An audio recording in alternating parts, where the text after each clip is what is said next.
Tere kõigile ja väga tore, et te olete siia tulnud, nii suur rõõm on teid näha, seal on veel paar vaba kohta, loodame, et need lähevad ka täis, et mõni jääb hiljaks veel. Aga mina olen siis Lea ja ma tutvustan teile täna koos Karoliinaga ja Siiriga, siis tutvustame teile Ungarit ja räägime natuke raamatust ka. Aga enne seda me tahaksime teile, kuna praegu siin on väga äge ungaarikumide näitus ja minu raamatus on kohe päris pikalt sellest ungaarikumide värgist ka kirjas, kes tahab lugeda siis nende ungaarikumide kohta, vaadake siin näitus ära ja pärast lugege raamatut. Aga meil on ka üks väga tore video, see on siis Skiton, Ungari bänd Skiton, kellel on siis spetsiell ungaarikumide laul. Ja selle sõnad on ära tõlkinud Merka, luuletaja Merka Jääger, kes on hakanud ungari keelt õppima muide, ja saatis mulle siis selle eesti keelde tõlgitud laulu sõnad, palub teid kõiki tervitada ja pärast laulu vaatamist ma siis loen teile ka tema luuletuse või selle tõlke ette. DJ. Okei, ei praegu, kui me toome internet. Okei, aga ma loen teile siis enne seda sõna ette ja siis te näete siis seda laulu ka.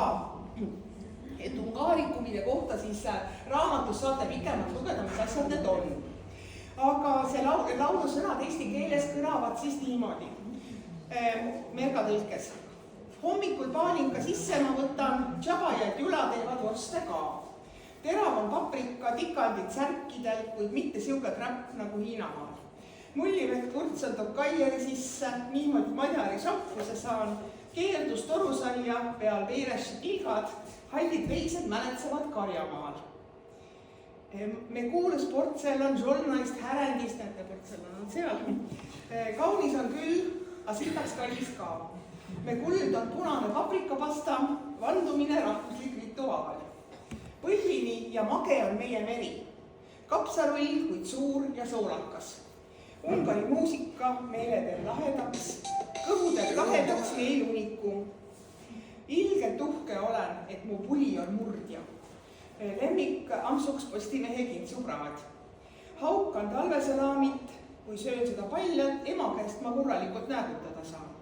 Tibid on meil usinad, kaevavad kulda. Huvitab neid limo, mitte kena kui saar. Arstist meil on poogen ja igasugu tõbe, ravime C-vitamiiniga. Pastakas on meie rahvuslik aare, ega guljašistki mööda ei saa. Plaksuvad piitsad, pirnidest puskar, punaveini kõrval krõbelambapraad. Sangar on Janos ja Haimaši Paal, raadiost valjult mängib Kodai. Ungari muusika meile teeb lahedaks, kõhu teeb tahedaks, meil unikum. Ja nüüd tuleb siis see originaal ka.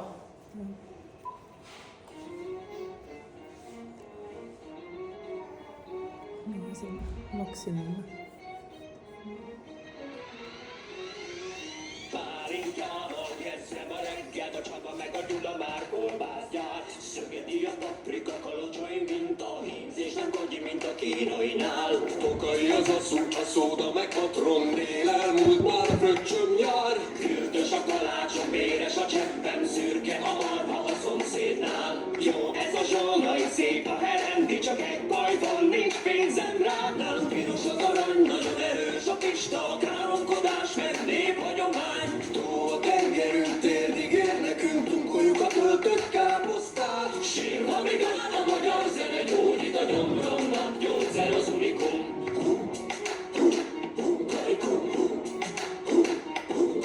Sírva még áll a magyar zene, gyógyít a gyomromnak, gyógyszer az unikum.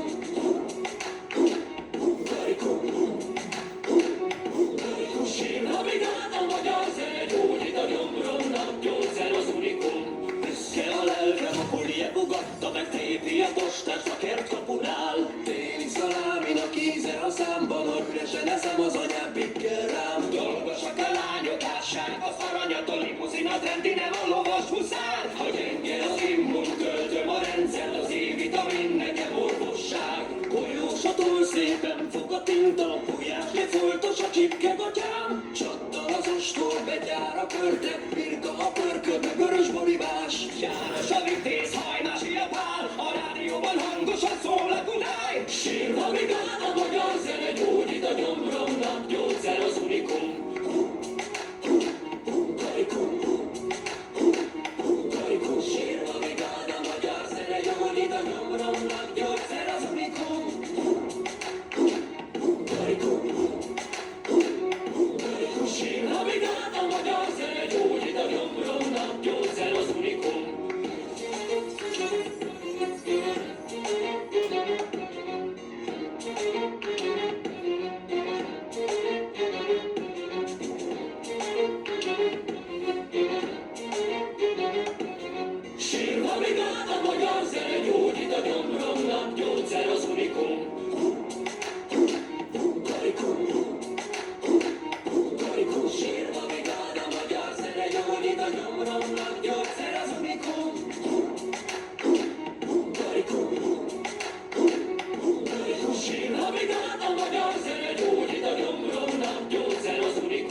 üritusega seoses ja nüüd siis Eesti Instituudi juhataja Jaanus Tisler tahtis öelda paar sõna ja me paneme siis jällegi fotod siia taha taustaks, et siis saate näha ilusaid vaateid Budapestist ja kaugemalt Ungarist. Et kõik need fotod on ka, raamatus on ka nende fotode kohta igaühe kohta midagi. Pärast lugema hakkab, et siis tuletage meelde neid fotosid. Nii, aga siis me võtame siis, ma ei tea, footome. Meie istume. Kus mina olen istuma? Keskele? Tere, jó estét kívánok! Tere õhtust kõigile! Köszönjük, hogy eljöttek a intézetbe, a Magyar Kulturális Intézetbe, és nem is a kemény alkalomra. Aitäh, et tulite Ungari kultuurikeskusesse, instituuti ja mitte lihtsalt niisama. Véletlen egybeesés, de még továbbra is látható a mi Hungarikum kiállításunk, amit nemrégiben nyitottunk meg. Juhuslikult on meil siin veel endiselt võimalik tutvuda Ungarikumide näitusega. Mi gyakran gondoljuk azt, hogy ezek a hungarikumok ismertek, vagy jól ismertek szerte a világon. Me usume ja loodame, et need ungaarikumid on hästi teada üle maailma. Ez nem tudom, hogy igaz-e, lehet, hogy nem. Võib-olla see on nii, võib-olla see ei ole nii. De most megnézve ezt a kis filmet, azért olyan meggyőződés alakult ki bennem, hogy az nekünk mindig jó, hogyha nem magunkat dicsérjük, hanem mások szólnak rólunk. Aga vaadata seda lühikest filmiklippi jäi mul küll selline mulje, et on hea, kui ütleme, ise ei kiida ennast, vaid teised teevad seda. Még az sem baj, hogy egyébként kritikusan szólnak rólunk, hiszen a mi tükrünk az más mond, mint ahogy mások látnak minket. Ja ei ole ka paha, kui mõnikord midagi kriitilist meie kohta öeldakse, sest meie näeme ennast peeglis teistmoodi kui teised. Örömmel tartom kezemben ezt a könyvet, amit Lea írt. Mul on suur rõõm hoida oma käes seda raamatut, mille Lea kirjutas. Még nem tudtam elolvasni, az észtudásom még nem elegendő. Ma ei ole veel jõudnud seda lugeda ja mu eesti keele teadmised on ka natuke nõrgad selle jaoks. Viszont van szerencsém Leát most már néhány éve ismerni. Aga mul on rõõm Leadega mitu aastat tunda. És egyre inkább azt hiszem, hogy többet tud rólunk, mint mi saját magunkról. Ja mul on tunne, et Lea teab meist rohkem kui me ise. És ez a könyv, és ugye rajta a paprika a borítón. Ja see raamat paprikaga kaanepildil. Valóban jellemző ránk. See iseloomustab tõepoolest meid. Én nagyon kis gyerekkorom óta emlékszem a paprikára, mindig azt szerettem. Ma mäletan pisikesest peale, et me oleme alati paprikat söönud. És akkor nem is tudtunk a C-vitaminról, amit ugye a paprikában fedeztek. Ja me ei teadnud midagi C-vitamiinist, väiksena. Nem csak Lea fog ma beszélni, mert mi magyarok azért nem tudunk meglenni zenelélikusan. Ja täna õhtul ei räägi mitte ainult Lea, vaid meie ungarlased me ei suuda olla ilma muusikata. Karolina lesz majd az, aki magyar népzenét fog nekünk játszani. Ja siin on ka Karolina, kes meile mängib täna õhtul ungari rahvamuusikat.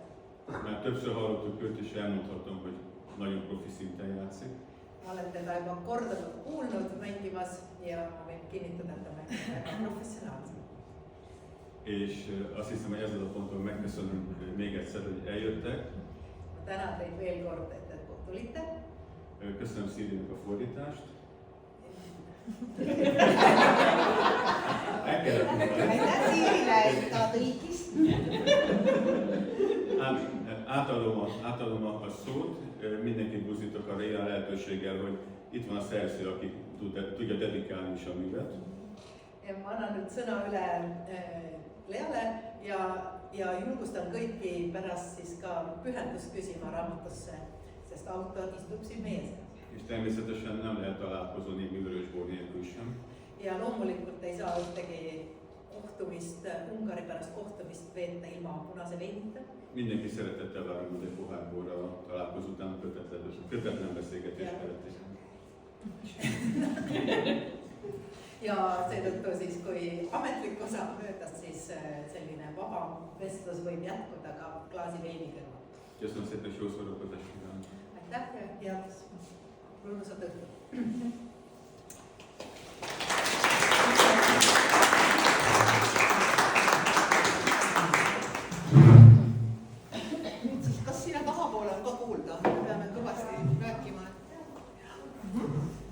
ja et siin ma tutvustan Siiri Enn Nairismägi, kes on siin Eesti Instituudis programmijuht, Karoliina Kreintal, kes on pärimusmuusik ja muusik, suure tähega muusik ja mina olen siis Lea ja me siis otsustasime, et me kolmekesi räägime täna sellest, kuidas põhiliselt siis Ungari pärimusmuusikast, Ungari kultuurist ja sellest, kuidas oli õppida Ungaris, sest me kõik kolmekesi oleme siis kunagi, küll natuke erinevatel aegadel olnud Budapestis vahetusüliõpilased. Ja võib-olla siis, ma ei tea, Siiri või kes see alustab siis? No ma mõtlesingi, et ma kõigepealt alustan küsimusega, et kuidas sina ja kuidas te üldse Ungarisse sattusite või kust need esimesed kokkupuuted Ungariga tekkisid? No mina õppisin Tartu Ülikoolis soome-ugri keeli muuhulgas ja siis, kui hakkasid esimesed stipendiumid Ungarisse tulema, siis mul õnnestus kandideerida ja õnnestus siis saada stipendium ja Ungarisse siis läksin õppima alguses suveülikooli ja siis pooleks aastaks Älta ülikooli, kus siis hiljem mul õnnestus ka töötada eesti keele ja kultuuri lektorina. Karoliina, kuidas sina sattusid Ungarisse? Ja mina sattusin magistriõpingute jooksul, ma õppisin Eestis Eesti pärimusmuusika interpretatsiooni ja ma olin kindel, et ma pean minema vahetuse kuskile ja ma tahtsin vaadata seekord lõuna poole ja mind väga tükestas just Ungari, sellepärast et ma teadsin, et siin on elav kultuur ja ma ei tahtnud enam Skandinaaviasse minna, nagu ma tegin seda bakalaureuse jooksul ja lõunas ei ole tegelikult liiga palju neid valikuid, et kus saab õppida kõrgtasemel siis ülikoolis pärimusmuusikat, nii et Ungari oli nagu kindlas muusik ja õnnestus ka saada sisse. Siiri, kuidas sina Ungarisse sattusid? No mina tegelikult ei õppinud ungari keelt ülikoolis otseselt, aga papas ma hakkasin soome keelt õppima rohkem ja siis ma sattusin Oulusse ja kus ma sain ungarlastega tuttavaks, siis ma sain aru, et ei, ma pean ikka ungari keelt õppima, sellest pääsu ei ole ja siis sealt nagu läks edasi ja sain stipendiumiga Ungarisse ja pärast teisega ja niimoodi ma sinna tolknema jäin.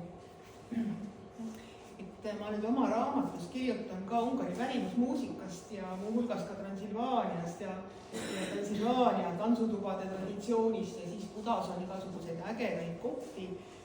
Ja kui ma seda raamatut kirjutasin, ma ei ole ise ju pärimusmuusikat õppinud otseselt ja nii, et ma tahtsingi Karoliina käest ka küsida, et kuidas sulle tundus, et kui sa lugesid, et kas ma olen mingit faktivigu teinud seal või tahad sa midagi täiendada või midagi rõhutada või öelda paar sõna selle Ungari pärimusmuusika kohta? Ma ei usu, et sa ühtegi faktiga teinud, sa oled täielik proff. Ja no ma ütleks lihtsalt seda, et see plaan minna sinna Ungari pärimusmuusikat õppima oli tegelikult täiesti jabur või nagu väga ambitsioonikas, et ma seda tihtipeale nüüd ütlen, et ma arvan, ma õppisin alla 1% nagu seda muusikast. Et seal ei ole nagu midagi väga teha, kui ma õpin ühe viisikese ära, siis sellega ma ei teeninda ühtegi pidu või nagu tantsutuba. Aga kuidas sa iseloomustaksid Ungari pärimusmuusikat, kui nüüd eestlane, kes ei ole võib-olla kursis sellega, et kuidas sa võtaksid kokku selle, mille poolest erineb Ungari pärimusmuusika siis Eesti pärimusmuusika? No muidugi repertuaar ja tantsud esiteks, aga mis mind kütkestas ja köitis oligi see tooni tekitamine ja kõik mu tunnid algasid sellega, et palun võta nüüd see sild ära, et klassikud ja meiega siin mängime sillaga ja teiseks nad hoiavad kätt niimoodi, mis oli väga raske ümber õppida ja see vestlus tõesti töötas, seal on prügikast, viska see sinna, et sa ei pääse ligi lähedalegi sellele toonile. Ja nüüd ma käisin, tegelikult äsja tulin Budapestist ja ma käisin külas oma õpetanud tundides ja see oli lihtsalt nii kohutavalt välja, et pidi kõrvad otsast ära kukkuma, et tõesti, et see kõik on seal nagu nii viimase lindi peal ja peale igat nagu tantsusetti nad määrivad seda kamfolit juurde ja Primašil siis esiviiuldaja, tal on isegi erinev nagu keeltesett, et see kõik on nagu nii ruuporist, et see võib, mulle see sobis ja see arendas väga minu isiklikku helikänd. aga noh, see, et öeldakse ju Ungari pärimusmuusika kohta, et see on selline nagu idamaine, selline pentatooniline, mis see sõna oli, kas on täpselt see sõna, jah?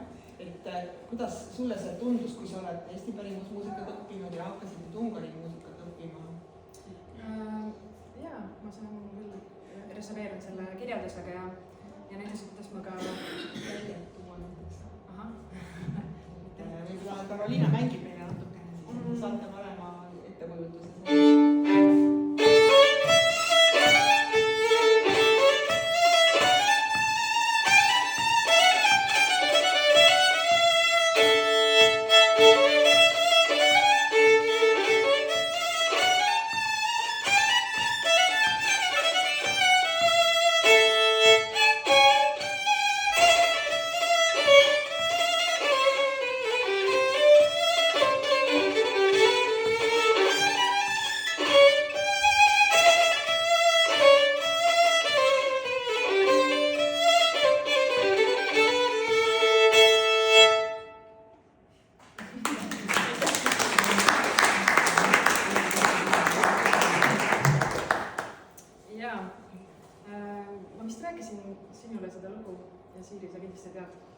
Seda lugu, et kuidas ma üldse endale nagu viiuli õpeta sain, on see, et ma kuulsin läbi uste täiesti lummavat mängu. Ja mul oli küll oma õpetaja olemas, aga mind ei jätnud see rahule, et tõesti ühesõnaga ma läksin siis, hakkasin uurima asja, et kuidas ma saaksin ka ta endale õpetajaks.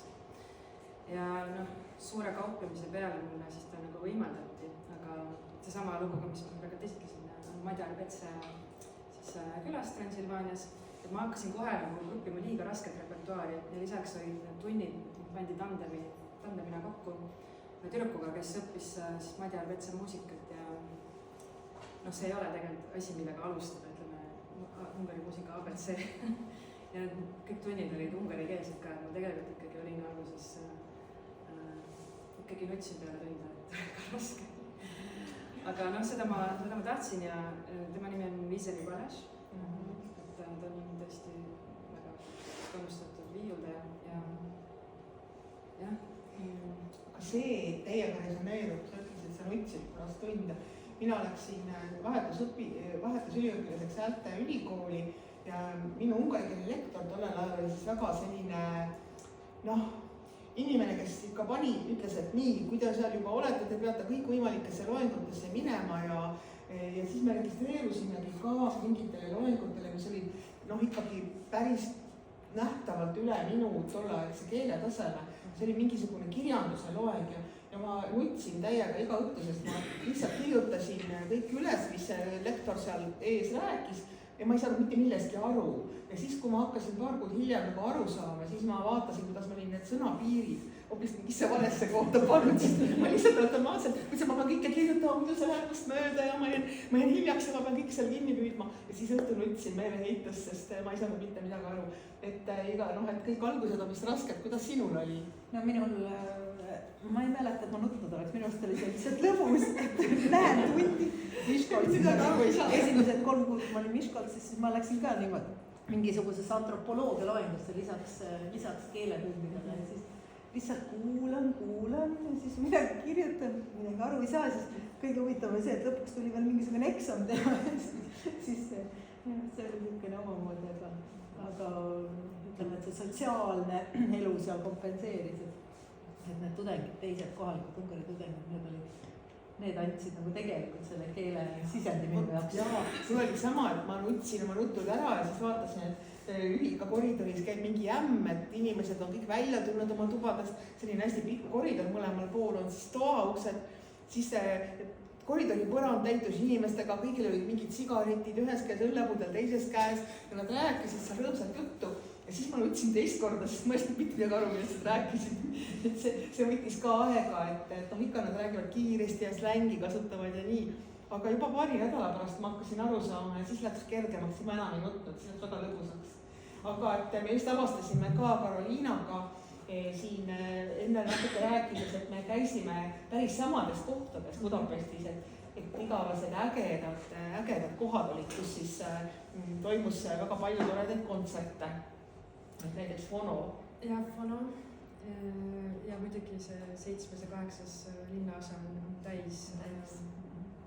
Et see, sellepärast see oli ka, ma arvan, minu elu kõige parim aasta, sest et ma tarbisin nii palju kultuuri, ma käisin iga õhtu midagi kuulamas või vaatamas, mitte ainult rahvamuusikat, vaid väga palju ka vaba improt, muidugi džässi ja tantsu, et ikkagi elasin täielikult mingis Ungari mullis ja samal ajal Eeva Talsi, minu hea sõbranna ja kursusekaaslane, kirjutas loo Kadunud Ungarisse, sest et tõepoolest ma olin kadunud ja tegin kõik, mis võimalik, et pikendada oma aastaid seal. Et mul õnnestus siis lisaks sellele 2 semestrile veel kaubelda juurde 4 kuud mingit Erasmuse praktikat.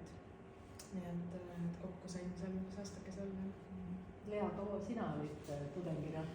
Tudengina ma olin 1 kuu, täpselt see oli suveülikoolis ja siis pool aastat olin Budapesti ülikoolis. Aga siis pärast lõpetamist ma läksin sinna tagasi tööle. Aga see pool aastat oli ka päris pikk aeg. Tegelikult selle aja jooksul jõudis ka kõik need toredad klubid ja kohad läbi käia. Ja tudengina oli muidugi see häda, et raha ei olnud kunagi, et siis pidid vaatama. Selline tore programmivihik oli nagu Pesti õhtu või kuidas ta siis tõlkida ja seal olid siis, ta oli hästi õhukese paberi peal, selline väikeses kirjas, selline tüssedav vihik. Ja igal nädal anti siis uus vihik välja ja siis kõik haarasid seda igalt poolt klubidest ja poodidest ja raamatukogudest ja kus vähegi siis seda jagati. Ja seal olid siis kõik need igasugused toredad džässiklubid ja kontserdid ja kõik oli seal sees. Ja see oli veel väga hea vihik sellepärast, et seal oli kirjas ka, kas seal on pilet või ei ole. Ja siis tudengina vaatasid ikka välja need kohad, kus siis oli ilmarahvate kontsert. Need oli päris palju. Iga kuhugi said igal õhtul. Minul oli vastupidi, et ma olin hästi rikas, siis kui ma et ma ületasin 1 punktiga või 2 punktiga Archimedese stipendiumi lävendi ja see stipendium oli päris suur ja õppisin aastatel 2013 kuni 2014 ja ma tegin kõigile välja ja mulle nii meeldis see. Aga siis jõudis kätte maikuu, ma suutsin selle raha nagu ikkagi nii ära kulutada, mis on uskumatu, et ma pidin ikkagi pöörduma vanemate poole viimasel kuul. Tahad, et ma koju tuleksin, et siis rohkem mulle pilesid. Aga Siiri, kuidas sina ennast tundsid, sest ma tean ka, et sina tudengina ju töötasid ka seal. Jaa, mina ikkagi ka, ega mul kodust väga palju tuge ei olnud, et ikkagi otsisin kõrvalt, et saab tööd teha. Et igasuguseid asju sai proovitud, et isegi mingisuguseid flaiereid kusagil jagatud ja asju sai tehtud. Ja ma müüsin Kõgele ülikooli kohvikus, müüsin võileibu. Kohvikus töötasin. Ja sa tegid ka giidieksami ära, sest mina olin just enne seda teinud giidieksamist paar aastat varem või aasta varem. Ja ma sellest kirjutan oma raamatust muidugi pikemalt need giidijutte ja asja võite sealt lugeda. Aga et siis kui mina tegin eksamit, siis ei olnud seal ühtegi eesti keelt räägivat giidi. Ja selleks, et eksamit vastu võtta, peab olema siis sama keelt räägiv giid, kes hindab siis seda, kas sa ikka andsid kõik informatsiooni korralikult edasi, ega sa juurde ei valeta, nagu giidid tavaliselt teevad, et mingisuguseid suvalisi lugusid räägivad tõe pähe. Ja siis minu giidieksamit käis vastu võtmas hea kolleeg Andres, kellel oli soome keele giidieksam olemas ja siis kuna ta eesti keelt rääkis, et siis nad vaatasid läbi sõrmede sellele, et tal ei olnud tegelikult eesti giidieksamit, sellist inimest ei olnud Ungaris. Aga kui siis Siiri hakkas eksamit tegema, siis mina juba olin, et ma mäletan, et ma käisin su eksamit vastu võtma. See oli nii lõbus, et vastan sulle eksamile, siis ma mäletan, et ikkagi suutsin ühes ooperimaja ja siis suutsin mingisuguse nime puusse panna ja siis pärast eksamikomisjonis vist öeldi, et aga see ei olnud see, et midagi muud ma aru ei saanud, aga see nimi oli küll vale. Sain ikkagi lealasin läbi. Cum laude. No aga kui sa siis nüüd tööle läksid sinna, siis kuidas see elu seal oli? Oli teistmoodi? See elu oli teistmoodi ja tegelikult alguses ma olin umbes sama vaene, kui ma tudengina olin, sest palk oli hästi väike. Ja kuigi ülikool maksis korteri eest, ülikool üüris mulle korteri ja ma ise ei pidanud sellest maksma, see palk oli ikka nii pisike, et perega nagu eriti sellest rahast ära ei elanud ja siis ma hakkasingi kohe vaatama, et kus saab seal kõrvalt mingit altuurat teha ja tõlkisin seal ja siis tegin selle giidieksami ära ja niimoodi see tuli, ja siis pärast muidugi tõsteti ka natuke palka. Aga noh, ma ei tea, perega kolides ma olin ikka nii optimistlik ja nii sinisilmne ja naiivne kuidagi, et ma ei osanud kõiki neid ohte üldse ette näha või neid raskusi. Et ma mäletan, et ma ka sellepärast kandideerisin rohkem, et nagu jälle meie see lektor ütles, et sa pead, et see on täpselt sinu jaoks see amet on ju, ja siis ma ei julgenud talle nagu ära öelda, ise lootsin, et niikuinii nad mind ei vali. Siis kui ma valituks osutusin, see oli nagu paanika ja siis ma läksin koju, ütlesin lastele, et nii, nüüd me sõidame Ungarisse elama. Hurraa, tore! Nad olid mõlemad ka korra Ungaris käinud ka ja siis emme ostis jäädist ja soja sees sai ujuda ja nii tore oli ilus kant ja arbuusid ja melonid ja aprikoosid, kõik kasvasid igal pool ja siis ma olingi ka nii naiivne, et ma arvasin, et küll ka saab kuidagi, ma üldse ei muretsenud selle pärast. Ja siis pärast hiljem ma sain nagu aru, millega ma hakkama olin saanud. Ja siis lapsed vaadekesed, üks tütar istub seal mul ka, teine on kuskil välismaal praegu, et viskasin nad täiesti nagu tundmatust kohas ette, nad õppisid väga kiiresti ujuma, läksid ungarikeelsesse kooli ja paari kuuga hakkasid keelt rääkima ja hästi saime hakkama, aga väga raske oli küll ja lastel oli eriti raske, ma kujutan ette, et mina kõike ka ju ei tea ja ei näinud kõrvalt ja siplesin seal oma asjade ja probleemidega nagu kanatapus ja aga üldiselt jah, väga tore oli tegelikult, et ikkagi need toredad mälestused nagu jäävad nagu tugevamini sulle alles kuidagi või mida teie arvate sellest? Ja muidugi, tõesti ka äsja Ungarist tulnuna ja sinu raamatut lugenud, ma jällegi mõistin, et kui tõesti nagu südame külge on see Ungari kasvanud ja et see ei hakka tõesti mitte kunagi igav ja kui suure sõpruskanna nagu ma kujutan ette, te kõik olete loonud, et on sama lugu, et ma sain pärast ikka päris mitu nagu heast kirja, aga mis sa ei öelnud, millal sa Ungaris oled. Et ma ise küll plaanin praegu täitsa uuele nagu ringile minna, mitte otseselt nüüd elama, aga et ma tahaksin seda muusikat juurde õppida ja eks ma keelega nagu saavutasin mingi taseme, mis mind nagu rõõmustas ja avas mulle ikka väga palju uksi, et nüüd ma tahaksin ka selles nagu hüpata järgmise sammu, et vaadata veel, et seda on ikka väga lõbus enne ungari keelt rääkida, sellised nii naljaks, et jah, see oli mõnus. Ja Ungari on nagu selline koht, et kui sa sinna lähed, siis ma ei tea, nagu sa tunned ennast seal kohe hästi, ma ei tea, et see on nagu kodune, et tahad alati tagasi minna. Mingid, see külalislahkus, see võlub kohe. Ma ei tea, kuidas sul selle külalislahkusega nüüd? Jaa, mul oli samamoodi ikka, et nagu tõelised sõbrad tekkisid seal Ungaris ja nendega ma siiamaani hoian sidet ja käin neil külas ja me võime siin, otsustasime täna me poliitikast ei räägi, võite kõik raamatust lugeda, ma päris pikalt kirjutan, see on sellest, et poliitikud tulevad ja lähevad, aga sõbrad jäävad, et see ongi see, mis meid ka selle Ungari küljes hoiab ikkagi, et me läheme sinna tagasi, hea kliima ka veel peale selle ja maitseb toidul ja kõik, aga et need inimesed on ka need, kelle pärast me käime ja ikka jälle läheme. See ungarlaste selline, ma ei oska öelda, isegi võõraste puhul see külalislahkus, et see on nagu midagi hoopis teist. Soojus, see siirus ja soojus ja.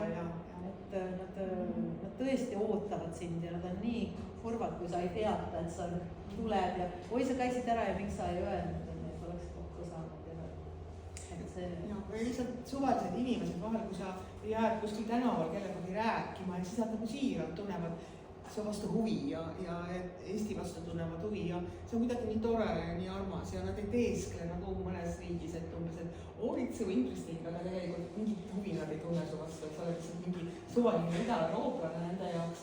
Ja seda enam, et mina nägin seda, kuidas hakkas see suhtumine muutuma, kui ma alguses läksin sinna ammu, et siis me olime veel mingi endine Sovetimaa ja kuidagi võib-olla me ei olnud nii popid ja nii tuntud seal, aga siis kui me hakkasime koos Euroopa Liitu astuma ja siis kui Eesti tegi meeletuid edusamme ja oli selline tubli ja siis, kui me veel eurotsooni sattusime ja kõik see, siis ungarlased tõesti vaatavad meie poole niimoodi suure austusega alt üles ja see on ka jälle tore mõnes mõttes on ju. ei, see on muidugi tore jah. Mina olen rohkem pigem sellel ajal olnud, kui nagu enam ei ole pidanud tõestama, et eestlased on tublid. Kui keegi teab midagi Eestis, siis nad juba küsivad midagi, et kuidas teil sellega, et te olete nii tublid seal PISA-testis või kui nad juba teavad, aga alati nad ju ei tea ka, et minu see leivanumber on see, kui me olime seal Transilvaanias, võtsime ringi ja siis üks noormees kui küsis, et kust sa pärit oled, siis ma ütlesin Eestist, siis ta ütles mulle, jaa, et see on seal Alaska kõrval. Tean küll. Et igasuguseid selliseid, aga nad on sellele vaatamata, et isegi kui nad ei tea, kus me oleme, et siis nad on nagu hästi avatud ja praegu näiteks, ma käisin ka 2 nädalat tagasi seal ja siis sõitsin Bolti taksoga ja siis küsis auto, et kus te olete, et Saksamaa või Poola või kus te olete, ei veel põhja poole. Siis kui ma ütlesin Eesti, Bolt on ju teie oma, kohe oli nagu seos olemas, et kui mingi link tuleb, siis nad on nagu väga rõõmsad ja teavad kohe ja suhtled, siis suhtlus väga. Ja siis ma mäletan, mul üks kõige suuremaid elamusi võib-olla oligi see, kui ma sattusin Ungari pärimusmuusiku ja laulja Marta Sebastiani kontserdile ja minu üliaktiivne sõbranna Jutka vedas mind kohe lava taha. Nüüd me lähme kohe tervitame, täname teda toreda kontserdi eest ja siis, kui Marta Sebastian kuulis, et ma olin Eestist, siis ta nagu täiesti heldis ja võttis mul käe alt kinni ja hakkas laulma ja sina lubasid laulda meile täna seda, te võite kõik kaasa laulda. Et laula suukene laulis eesti keeles mulle ja mina laulsin taga kaasa ja pisarad tulid kõik silma ja ilus oli see. No jaa, ega Rengilaul ei ole ju soololaul, nii et kas teiega lauldasin. Ja seda kunagi Liisu Orik Tõstamaalt laulis, 65 aastal võeti see linti ja tõesti on üks populaarsemaid rahvalaule, seetõttu tõesti seda ka teab.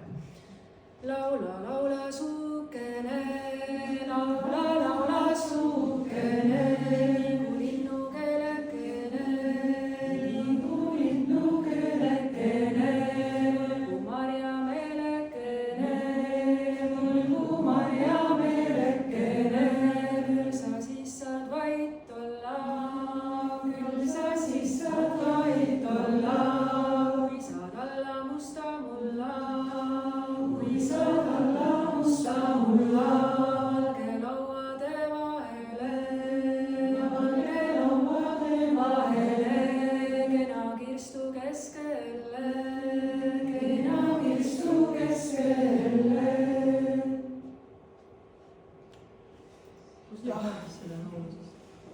Aga nüüd me võiks midagi ungari keeles ka laulda, et kas me teame, kas seltskond tunneb siin, et seal oli vist üks küsimus. Kus see ungarlane teadis seda eesti keeles laulda? Ta oli õppinud seda. Marta Sebastian on, ma arvan, kõige kuulsam pärimuslaulja üldse. Ta on muide teinud ka näiteks selliste suurte projektide nagu Deep Forest on ta teinud siis Ungari pärimusmuusika plaadi välja antud ja kui te ostate raamatu, seal on siis ruudkood ka, te võite siis seda ühte laulu seal kuulata ja guugeldada tema kohta. Ja ta on ka see Inglise patsient filmis, siis tema laulab alguses, kui see film algab, see väga ilus meloodia. Et selle järgi ka inimesed teavad teda. Aga ta tundis väga siirast huvi maailma muusika ja erinevate riikide pärimusmuusika vastu ja ta oli Eestis käinud ja siis selle Eesti laulu ära võtnud. See on jah vana lipp, et kui sa tahad otse kontakti kohe saada publikuga, siis... Aga ta mäletas seda. Jah, mäletas. Aga jah, et siis, ma ei tea, laulame mingi ungari laulu ka veel. Kevad on käes. See, mida ungarlased ükskõik kuhu lähed, iga ungarlased on kevad kuhu. Aga Liina laulab sul on mingi muu laulu? Ei, aga võtame selle kevade, ma tahaks ka minna. Sa ei tea seda laulu? Jaa, Lavasti sees. Ja võib-olla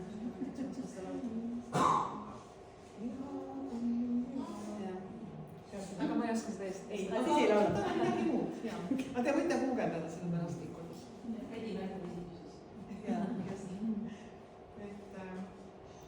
Ja ja tegelikult kui ma sinna õppima läksin, siis ma väga tahtsin õppida Bratšat, mis on siis selle lameda loobiga saatepill. Ja mulle öeldi, et see ei ole võimalik, sest mitte keegi ei räägi siin ungari keelt ja ma ütlesin, et see pole mingi probleem, ma juba õpin ungari keelt, kuigi see oli alguses mul ikkagi väga vaene, ma olin algaja. Ja mõtlesin, no muusikat on võimalik õppida ilma rääkimata, et me lihtsalt kopeerime.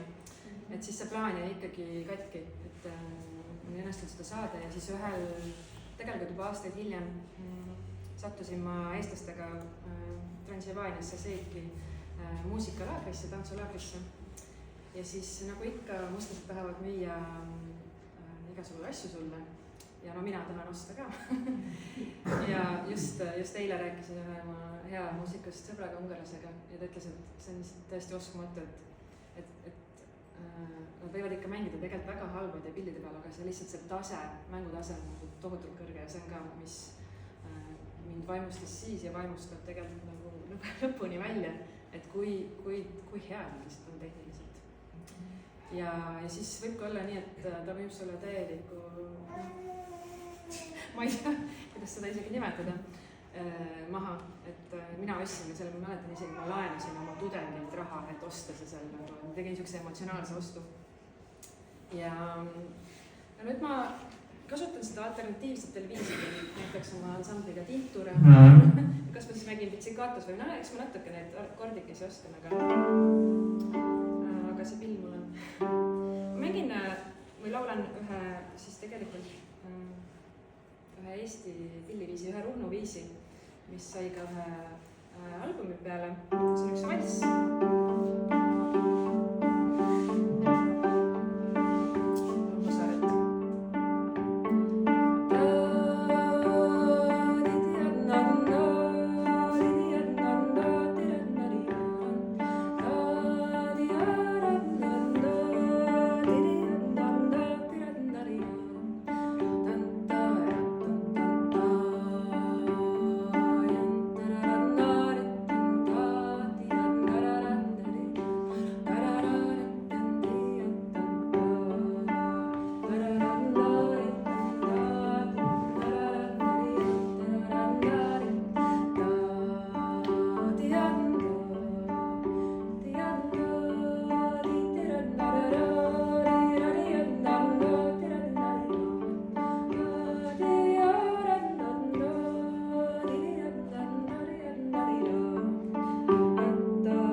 Säilivad, et mujal tuleb siis mingi uus mood peale ja siis unustatakse ära ja pärast on siis jälle hea avastada seda hästi unustatud vana asja, aga Transilvaanias hoiavad väga tugevasti oma neid rahvustraditsioone ja siis ma sattusin ühte tantsutuppa, ma seal raamatus ka kirjutan sellest, et tahab rohkem lugeda, aga see on tõesti selline, kus siis ma ei ole, tavaliselt peol on niimoodi, et bänd läheb välja suitsu tegema, siis kõik igavlevad ja ootavad, see tuleks teile tagasi, on ju.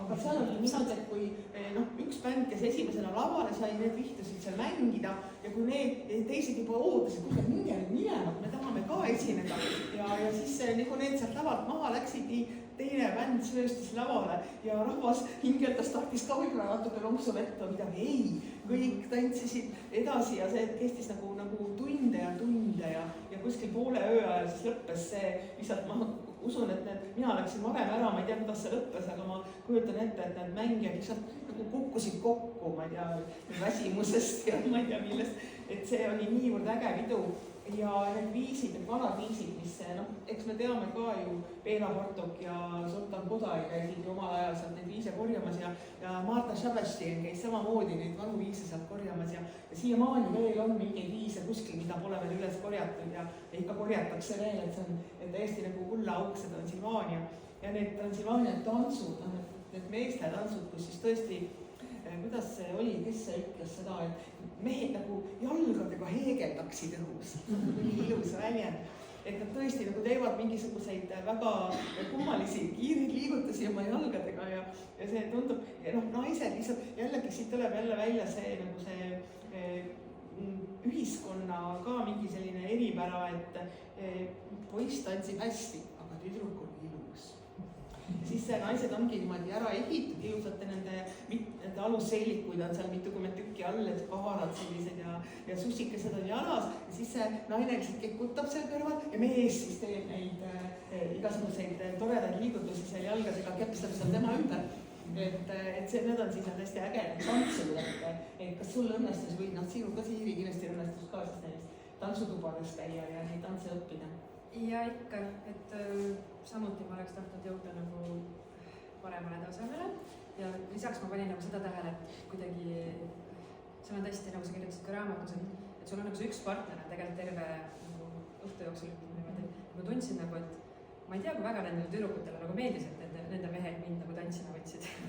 Et seal nagu sihuke väike nagu võistlus käis, aga tõesti minu jaoks oli seda lihtsalt ma hästi palju lihtsalt vaatlesin, ma kuulasin, kuidas need viiuldajad mängivad, et vahel nagu läksin kaasa mängima, aga mulle lihtsalt meeldis seda show'd vaadata, et jah, nad nagu lähevad nii sellesse sisse, see on nii tähtis, nagu kes seda legitiimsust siis paremini nagu tantsib.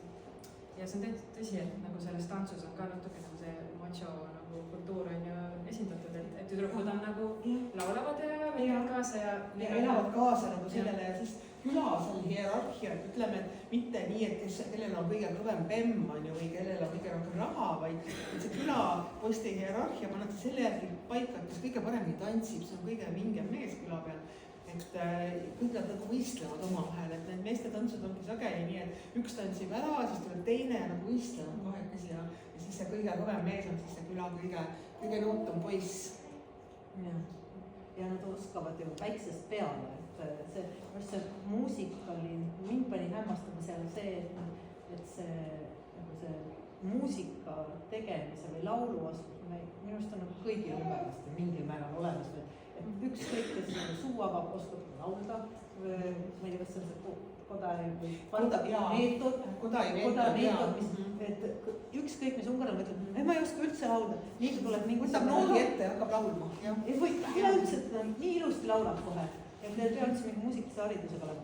Siis ma ei oska üldse tantsida ja siis tantsime tunnid viisi, kõik need rahvatantsud, et see nagu pisikesest peale, see tuleb koolist ja kõik, et see rahvatants ja see muusikaharidus on hästi kõval tasemel ka tavakoolis, et see on kohe näha, et nad oskavad, see on väga hästi paigas. Ma alati siin töötades, me oleme mitu korda proovinud seda Kodai meetodit siin ka nagu rohkem tutvustada või juurutada. Muusikaõpetajad ütlevad, jaa, see on väga hea ja õige, aga ikkagi millegipärast nagu siin see ei tööta nii hästi. See ei ole nagu läinud lendu. Kodai meetod Ellerhiina kool õpib Kodai meetodi järgi ja väga hästi laulavad, aga koolides, ma mäletan, meie muusikaõpetajaga ta proovis seda Kodai meetodit kasutada, aga mingi joo ja siis ta liigub seal ringi kuskil ja me ei saanud nagu keegi aru sellest hästi, mis järg see oli selle jooga, aga ei, pärast räägime sellest E-klassi juures, aga näiteks kui mu tütred läksid Ungaris kooli, siis ma ostsin neile plokkflöögi, nad hakkasid plokkflööti mängima, hakkasid noodist laulma, enne kui nad rääkima hakkasid, nad juba laulsid mingeid väikseid rahvaviisikesi, jupikesi seal jälle, et see töötab väga hästi, see Kodai süsteem tegelikult lihtsalt tuleb seda õigesti rakendada.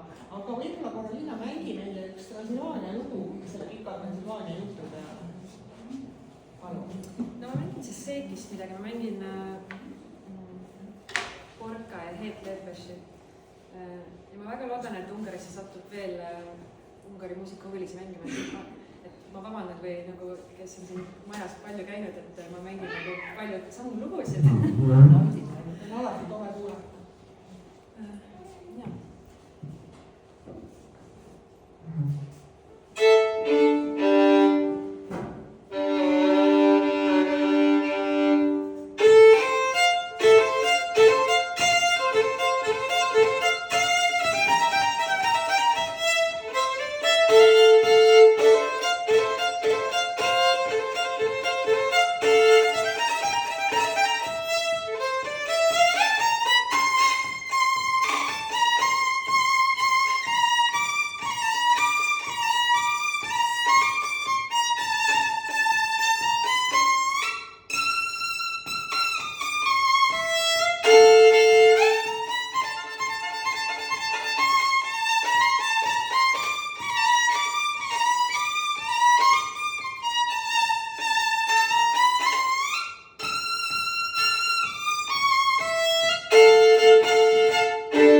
üksinda ei ole seda nagu kõige lõbusam mängida, aga.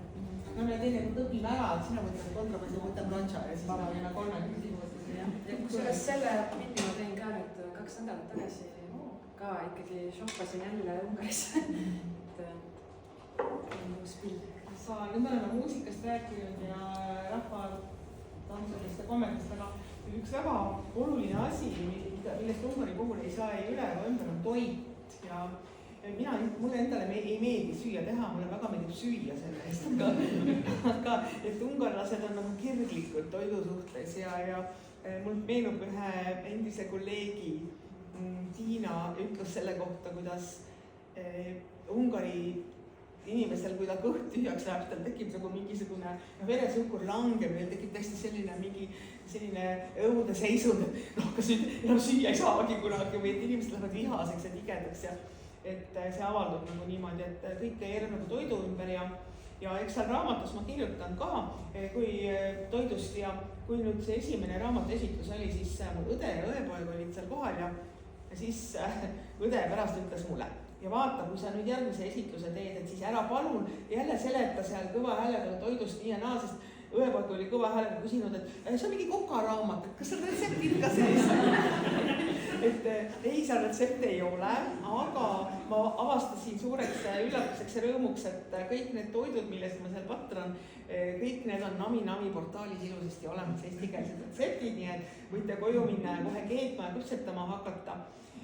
Aga millest muidugi magustoitudest on ju rääkima, sest nendest ma räägin seal ka ja eestlastele tavaliselt meeldivad Ungari struudlid ja seal on ülejäänud need magustoidud ja koogid on võib-olla natuke liiga magusad mõne eestlase maitse jaoks.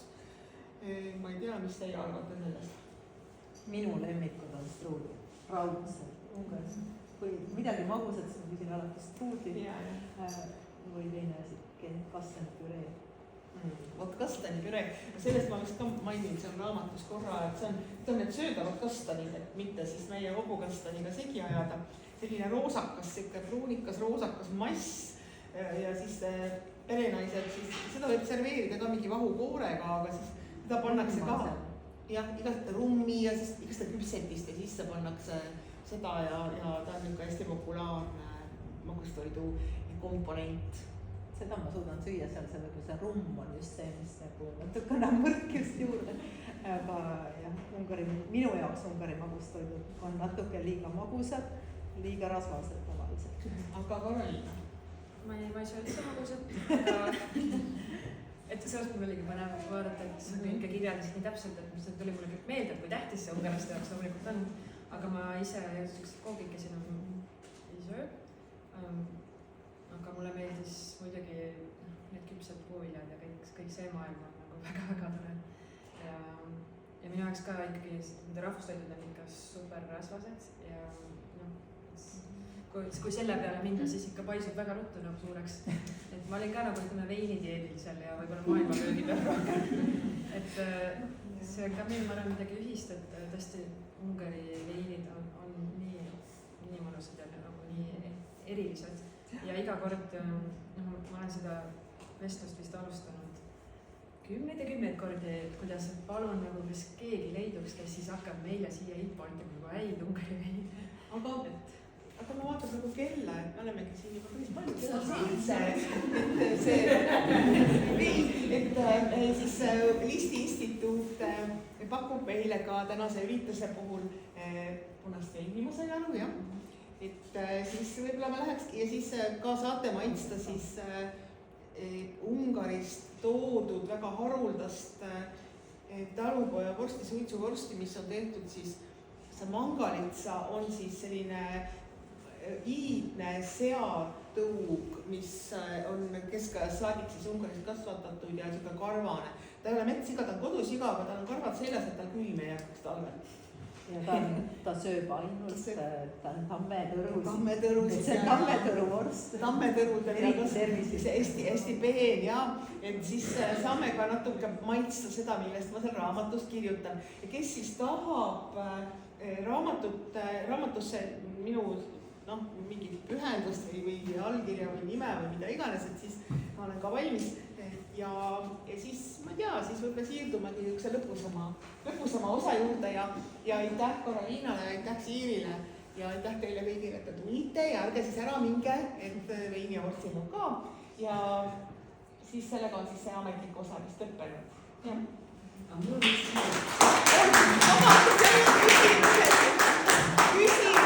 Küsimused, muidugi, andke andeks, kas kellelgi on küsib, palun. Mul on ikkagi. Jah. Ma küsin seda, et mida sa seal kõige rohkem armastad selle Ungari juures? Ungari juures ma arvan inimesi. Oma sõpru, jah.